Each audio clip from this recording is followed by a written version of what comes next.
Afisa mwingine wa Kenya ameuawa huko Haiti baada ya makabiliano makali sana na vikosi vya kigaidi kule Haiti, na hii ni kwa mujibu wa baadhi ya video ambazo sasa hivi zinasambaa kwenye mitandao.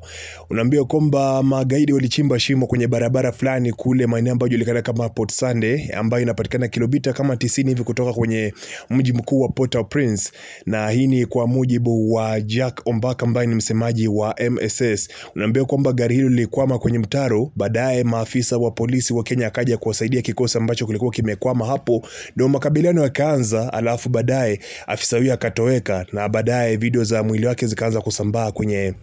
mitandao. Kwa mujibu wa Jack Ombaka ni kwamba makabiliano haya yalifanyika alasiri fulani hivi baada ya maafisa hao kuweza kukwama na vikosi vingine vya Kenya wakishirikiana na vikosi vya Haiti kushirikiana katika makabiliano na vikosi hivyo kule Haiti. Inakuja wiki moja tu baada ya kuzikwa kwa afisa mwingine wa polisi ambaye anajulikana kama Samuel Tompoi huko Kajiado, aliyeuawa mwezi uliopita kule Haiti, na kikosi cha MSS